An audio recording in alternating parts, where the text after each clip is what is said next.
Ask the Mayor, your chance to ask the Mayor of Weymouth, Bob Hedlund, questions about the town of Weymouth and or anything else that you have concerns about. Ask the Mayor is pre-recorded. And now, here's Bob Hedlund. Good evening, good day, whatever it is when you are watching this and viewing this. Welcome to our premiere episode of Ask the Mayor. The thought behind our show was to answer questions in a public forum for residents who have any questions, comments about what's going on around our town of any topic. We're not going to really censor anyone out. It's your opportunity to have your questions heard over the airwaves on our local access cable station, WETC. And I want to introduce my initial inquisitor, the troubadour of Weymouth, James Melody. Thanks for serving in the role of, I guess, our mutual idol Dana Hersey, who asked the manager. I want to let our viewers know, but the inspiration for this was the old WSBK TV 38, and many of our viewers probably won't remember what WSBK was, but they had a show for many, many years called Ask the Manager. It was an opportunity for viewers to ask questions about how the station was run. So we're kind of modeling ourselves after that. And I guess that would make me the station manager, and it would make you Dana Hersey, who for much of the show's tenure was the guy that asked the questions. So thanks for doing this, Jim. It's my pleasure. Dana was a pal and a colleague in past work experience, and to think for a second I'd be included in that category is extremely flattering. And we should also preface this show by letting folks know that the voiceover on the introduction is actually Dana Hersey. He's got a little 2 degrees connection to Weymouth, and when he found out that this was that show was our inspiration, he agreed to lend his famous voice. People probably recognize that voice. I think he was the host of the Movie Loft for many years. He was the imaging voice for WRKO and voiceover for many, many products, I guess. And still can be heard on the Howie introductions. That's right. And for those of you who don't know, Bob and I have a fantastic broadcast experience together as well. We've appeared live from everywhere from ATD in Marshfield to RKO in Boston. So we've taken our act and brought it home, and we're thrilled to be able to offer this opportunity to ask for the Weymouth residents to ask any and all questions of our latest and greatest mayor, the third mayor in the history of this great town. That's right. Third mayor. It was funny at my swearing in, Governor Baker was present, and he said, wow, you're the second oldest community in the Commonwealth, and you've only had 3 mayors. Do the math on that. But of course, charter change in '99, and here we are. We should also let the folks know that they can reach us. You'll see the graphic on the screen. We have a Gmail account where you can send your questions in, and why don't we get right into them, Jimmy? We got some good ones, I think. Some I have heard and I'm aware of, and some I'm not aware of. There was one that required me to do a little research, but most of these will be off the cuff, generally, and look forward to them. So. And we want to make sure everybody understands clearly that there are no boundaries to this show. So whatever question you may have of Bob, whether it's personal or professional, going to be some boundaries. Feel free to reach out, and we'll see if we can get an interesting, if not amusing, response from our mayor. So, Mayor, getting right into it, and of course, our thanks are the friends at WETC who are helping to put this together and moving this forward in a fun way.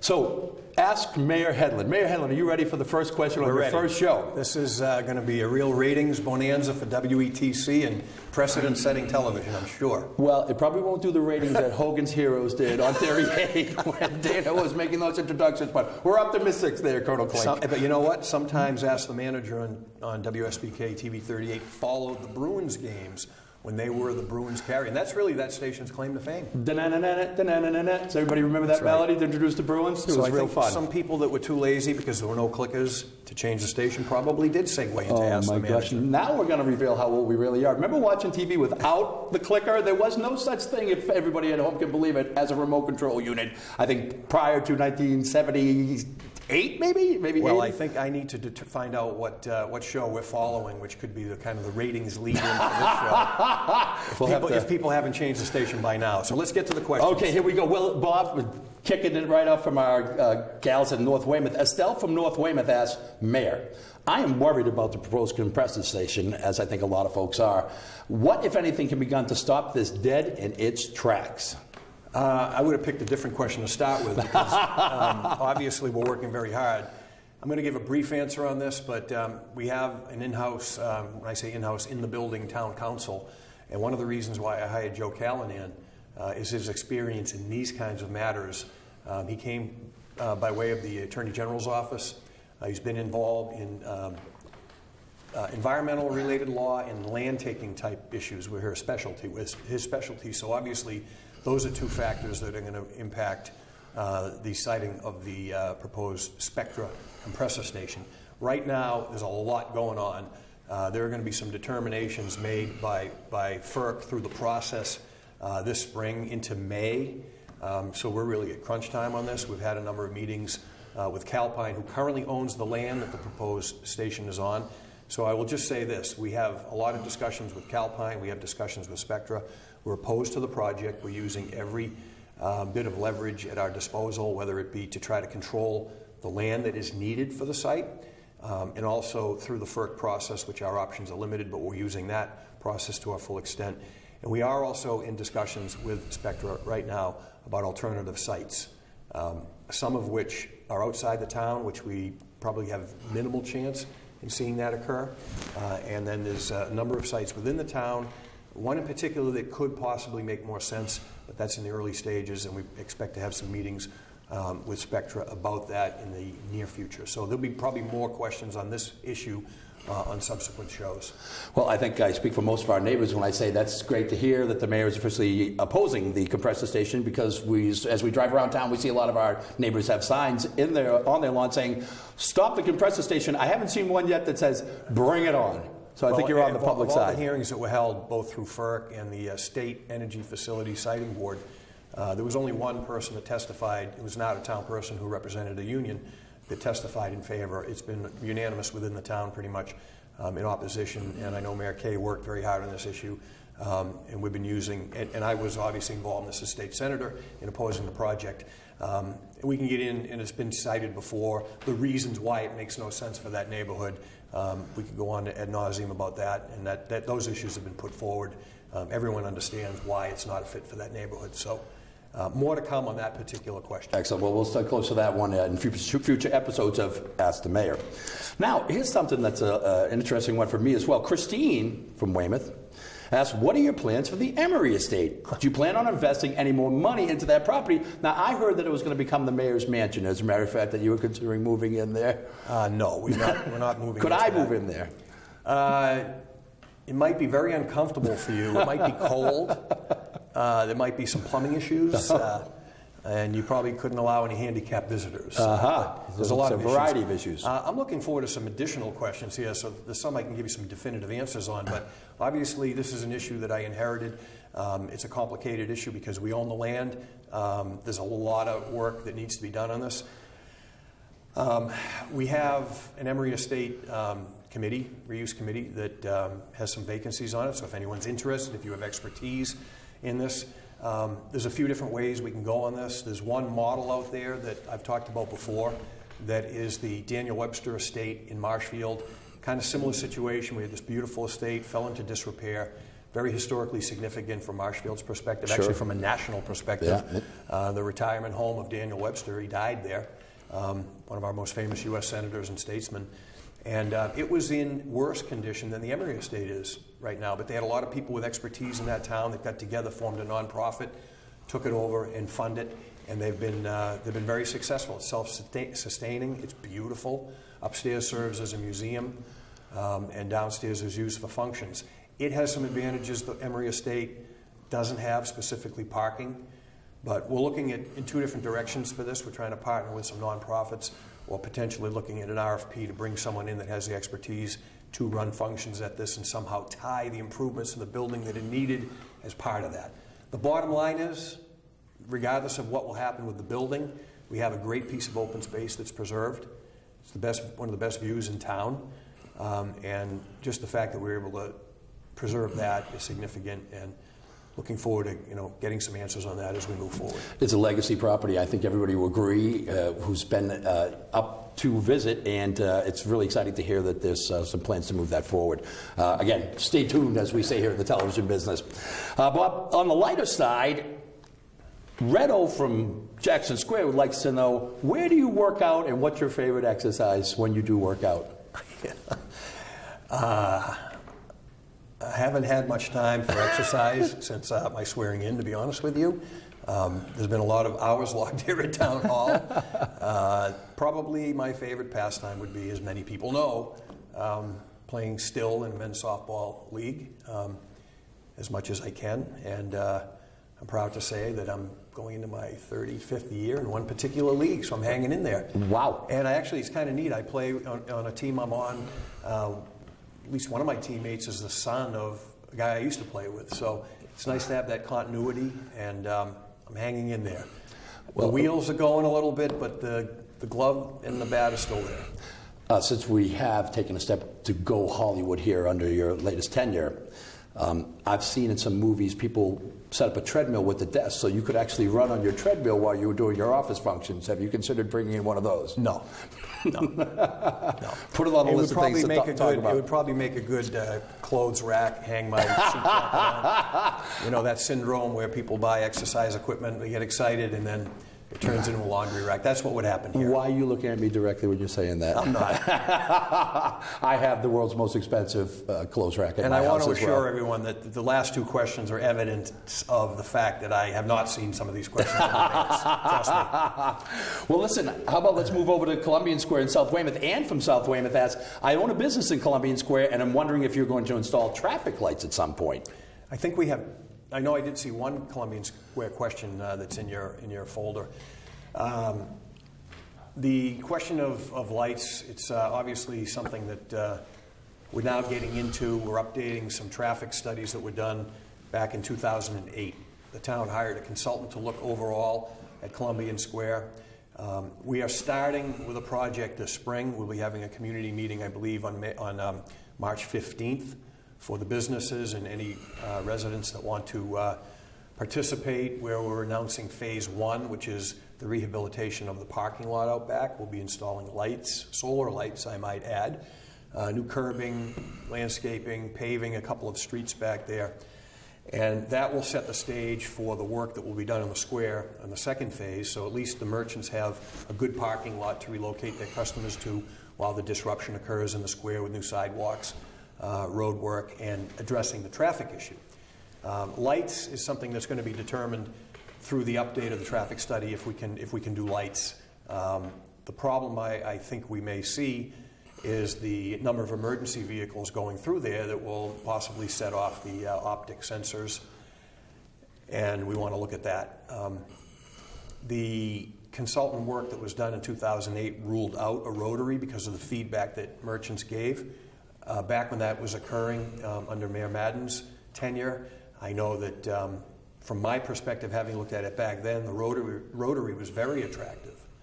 But the merchants really fought hard because of the loss of on-street parking that concerned them. So there'll be more to come when we have the traffic studies done with Columbian Square. Meanwhile, I'm very excited that we're going to be able to get the work done in the parking lot. And believe it or not, the budget that we have put together for that, and there'll be participation from L-Star because of their commitments under the whole MEPA environmental review process. And they're advancing those payments, I might add. They've been a great partner on this issue and others. The numbers in the budget we came up with actually are below what was put together in 2008 as projected by the consultant, because we're doing some of the work in-house through our blanket paving contract. The engineering department at DPW did the actual engineering plans for this project, so we saved some time and effort and money there. I'm sorry, in the interest of full disclosure, it's about 115 degrees in here for a fellow like myself. I am melting in front of the cameras, but we are still having an enjoyable time. You have a special Town of Weymouth monogrammed Ask the Mayor brow wiper. I had it and I can't seem to find it, which is the next show. Part of my problems. This could be your physical fitness plan for me too. I think I'm already down. Hot air emanating from me, Jim, that's affecting you. But I think I'm down 7 pounds so far on the broadcast, so thank you for that. I'm sure that guy Redo from East Weymouth will be happy to hear that, since he's concerned about our physical fitness activities. Most certainly. And speaking of physical fitness and mental health, a question from Mary in East Weymouth. She asks, how do you like being mayor so far? And is it easier or harder than you expected? Tell her to write another question in 6 months, and I'll be more qualified to answer it then. As you know, there have been a lot of challenges just in the 2 months that we've been here. A lot of distractions. We've had some staffing issues, came in with key positions through retirements that, and departure of our CFO. So we just got in place our new planning department director, who I believe is going to be great for this town. Can you make an formal announcement as to who that is? A gentleman by the name of Bob Longo, who lives in Weymouth, but most recently came to us as the planning director in Saugus, but he also had time in our planning department in the past. So, now, will he be replacing the great Jim Clark? Yes. May we have a retired. toast to Jim Clark. Jim Clark, who did so many good things for the town of Weymouth. Jimmy, we love you and we're going to miss you. Jim, I think, had 35, 36 years. That's something else. Real, just one of the most wonderful guys you're ever going to meet, and a guy who did a tremendous job. So we had challenges in personnel. We've had no CFO. We've had an interim CFO. Since Bill McKinney left, the interim CFO has resigned. The CFO in which we hired, who made a commitment to us 2.5 months ago, decided a week and a half before she was to start she didn't want the job after freezing us in place. So we've been getting by, trying to get a budget ready without some key positions in the finance department. And then the distractions that have occurred, of course, have been some Facebook-related issues by certain town employees, bomb threats. I hadn't heard. A lot of stuff like that just kind of took us away a little bit from some of the tasks at hand. But we will give her an update on how much I like, quote unquote, being mayor in a future segment. Well, it's interesting in this media-driven day and age we all live in how what would appear to be a minor incident on some levels becomes national news, like the Facebook issue that you referred to. Right. We would like Weymouth to get some national news, hopefully soon, on some more positive developments. And on that note, that's one of the agenda items on the show as we look to move forward. Weymouth has offered the country and the world a number of personalities and issues that have really set some trends. And among them is, when we reference the fact that Bob's our third mayor in the history of this town, Weymouth is the third oldest civilization in the United States of America. It was Jamestown, it was Plymouth, and then it was Weymouth. So we are the home to history, we're the home to achievement, and we're the home now to progress thanks to our new mayor. Well, when you say permanent settlements, I guess you're right, but some of my Viking forefathers might take exception to your analysis. I'll never forget when they visited in 1406. We miss them. Tell them they're welcome to come back. Hey, well, listen, Robert from Weymouth, any relation, by the way? I have not sent myself any questions yet. All right, I may have to. What type of businesses are you looking to attract to our commercial areas? And do you have any ideas to improve the overall look and feel of the town, like restoring some of the aging buildings? We'll take any businesses that want to come here and pay taxes, provided they're not, they were all legal businesses. PG, we're looking for PG. Meet our zoning requirements. PG. There are certain types of businesses we probably have enough of in Weymouth now. But no, we have a lot going on that front. The Libby Industrial Parkway is kind of evolving into a medical facilities mecca. Excellent. One significant landowner down there is buying up more, and they're attracting and working to attract medical-related tenants. They have a proposal pending right now as we tape this before our Board of Zoning Appeals for a significant build-out down there, which will help our commercial base. Southfield is moving along swimmingly, and I think we're going to have some major announcements this spring on some significant tenants that have been signed up in Southfield. So very excited about what's going on at Southfield. But within outside Southfield perspective, we have a great development that's happening at the corner of Route 18 and 53. Excellent. I think you mentioned we had a question specific to that, so I don't know if you want me to wait. I think that's a gentle segue to what the hell's going on with that Ricky Smith property, right, where 18 and 53 merge. Anybody who's driven by recently would know that the building, the main structure, has been taken down and leveled. So there's a big open space there. There's nothing that has been filed with the town yet, but I think it's imminent, and maybe by the time this airs, it will have been filed. But Brewster Ambulance Company had purchased that site, as everybody pretty much knows, and has torn the building down.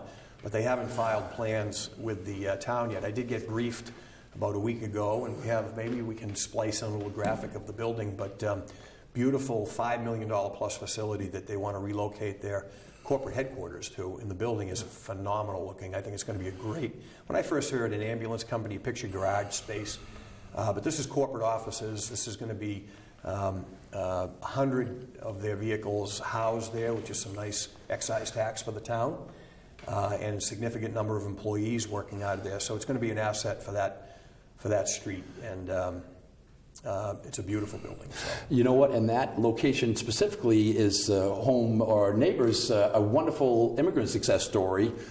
Easy Auto is actually butts the property, and the owner is Zat Aboub, who came here from Lebanon 20 years ago and established a business for himself, just an auto repair business, and he's now bought the property beside that, and it's a great Weymouth success story, and I think it's a testimony to the opportunities that the town still offers for those in the commercial category who are looking to put their nose to the grindstone and bring a smile to work every day. And Brewster might be looking for more space. We'll let Zad know. The other thing, just to close out that question, obviously a big issue is what's been going on in the landing with the DeLegas property. Sure, right down the road. And that was the first thing I kind of jumped into here. And we had some productive meetings with the church, with DeLegas. There's a lot of overlapping little pieces of land down there that kind of have to be coordinated to address the parking issue, some town-owned land. And we've got a nice parking plan worked out with DeLegas. He is actually ready to file a plan. Great. And aesthetically, the building, I know the first building wasn't received well. He tweaked the design significantly. It's a beautiful building. It's going to be incredible. As you come down the hill, how it's going to change the dynamic of that intersection is phenomenal. I can't say enough about it. Hopefully we can make it happen. There's some issues that the town has to deal with daylighting of the brook. That's been reported in the news recently. And it's going to be very, very expensive for us to address what the town's obligation is under the Greenbush mitigation agreement that goes back over a decade, believe it or not, that we have to abide by. So that's been kind of like hanging out there for a decade, and the T had already paid us over a decade ago for the work. And that money, of course, is kind of gone now. So we have to work something out on the financing to get the daylighting done, which allows then DeLegas to move forward with his building.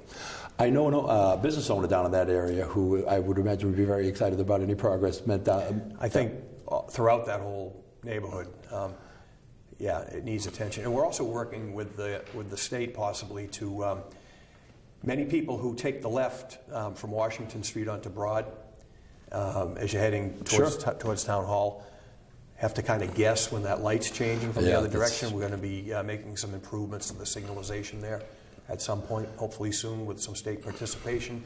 Interestingly enough, it's a state highway, but the town owns that intersection down into the landing, and then it resumes again as a state highway. Oh, boy. So we're working on that. It's funny when you talk to someone like yourself who's in a position to offer some of these tidbits, you never think of those connections, as far as state road, city road, town road, and it makes things complicated. I was in office as a state senator, and I popped off at the state one day about something down there, and they go, hey, sorry, there's a little section there that's town-owned. The highway breaks up. For those who are students of the history of Weymouth, and there's so much to learn and so much that this town offers in that category, the Weymouth Landing was central to the development of all the shoe factories that were here. That's where they used to bring their product. At high tide, the boats would come in on the back river, and that's how all the commerce got shipped out of this area. The Weymouth Landing was just a central place. Yeah, and it was a working port that was very instrumental in the development of the town's commerce. So it's, again, everywhere you turn in this amazing town, the history just leaps out and grabs you. I know, I'm old enough to just vaguely remember Rhines Lumber before it burned down. The old Rhines Lumber that was there, they bring the product in from the lumberyard by barge. As a guy who's more interested in the sugar and sweets that the town offers, Whitey's Bakery was there, you may recall, for a number of years, and that was another legacy location in this great town of Rice. My grandfather had a restaurant on the landing. So which one was his?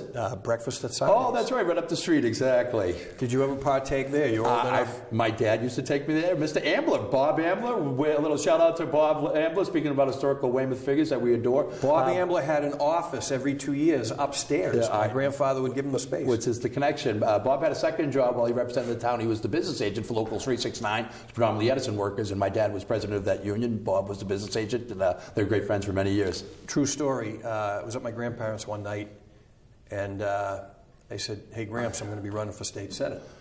And he said, oh, yeah, great. He says, geez, I got a call from Bob Ambler.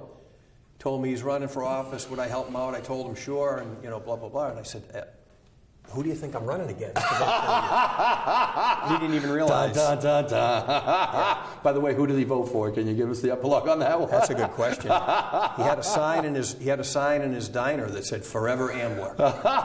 So his allegiances may have been torn. What goes on in the voting booth, we don't know. I had that same tattoo on my left bicep. I've changed it to "Forever Headland," just so you know. Don't jinx me. All right, listen. Let's move on to Philip from Weymouth. Right, many people people are vocal about not raising the tax levy. Do you agree that the act of cultivating a positive reputation for town schools is paramount to the town's success? Absolutely. Yeah. As we tape the segment, tonight's the budget hearing for the schools, and that's been a huge issue for a lot of people. Schools a primary issue for a big segment of the population, but I look at this as kind of a balance to make the town attractive and impact property values. Certainly how your schools perform is one part of that. I don't want to get into the legs of the stool kind of analogy, but it's part of it. I believe strongly the aesthetics of the town are important. Does it appear as though town services are being provided? That includes street sweeping, maintaining your roads and your sidewalks and your parks and your recreational facilities, and then of course public safety.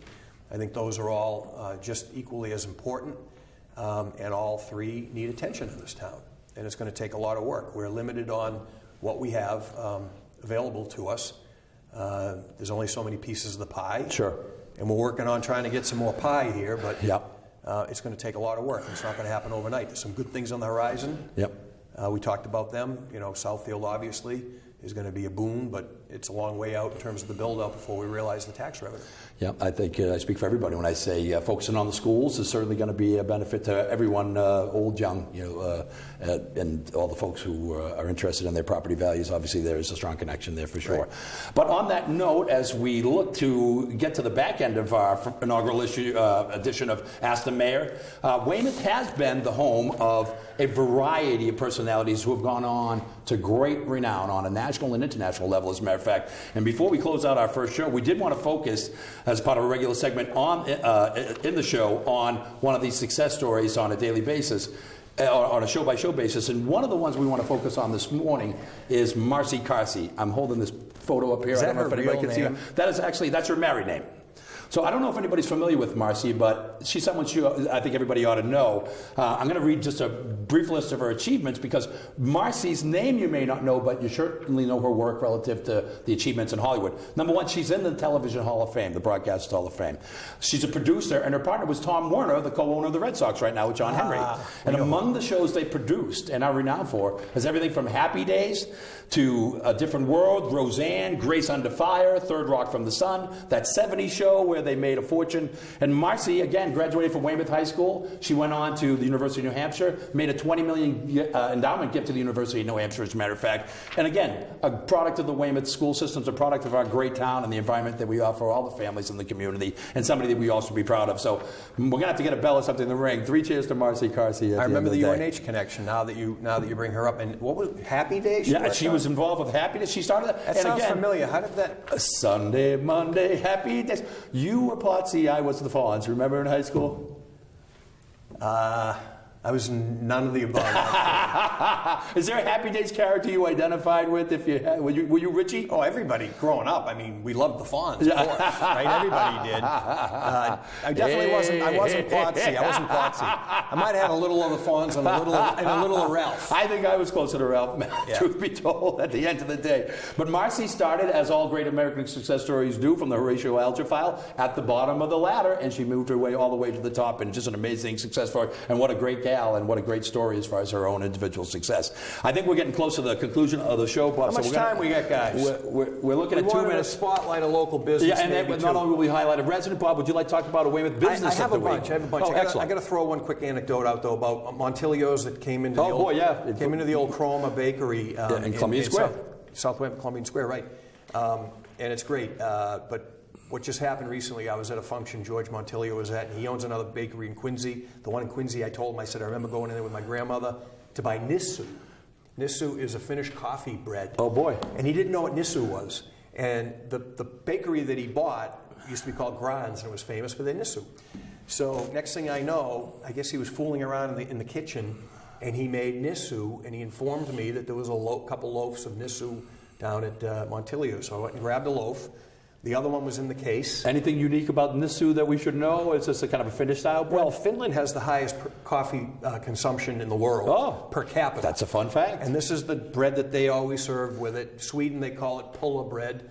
Finland, they call it Nissu. But anyway, I put it on Facebook, and he got inundated. He only had one loaf for sale in the case. And all these Finns that remember it, the few that are still out there, but other people who knew it went down there, and I guess they were disappointed that the one loaf that he sold was gone. But it gave a lot of people to be acclimated to the fact that, you know, Montilios is in Weymouth. Because if you're a kid growing up in this region, you know, I remember being with my mother going to Montilios in downtown Quincy as a kid to pick up something for a special occasion or something, right? But he's in Weymouth now, and they're doing pretty good. And it's, I think that's been an asset to Columbian School. So excellent.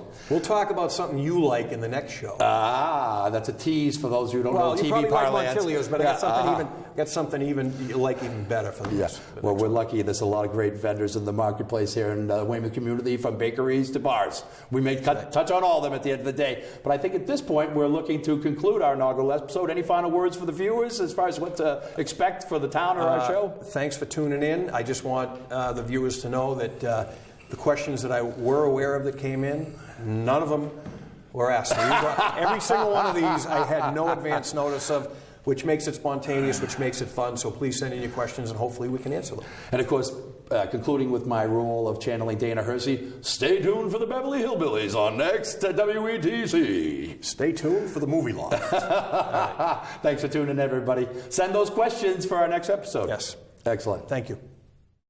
If you have a question, please email the mayor at askmayorbob@gmail.com. That's askmayorbob@gmail.com. Maybe your question will be answered on the next episode of Ask the Mayor.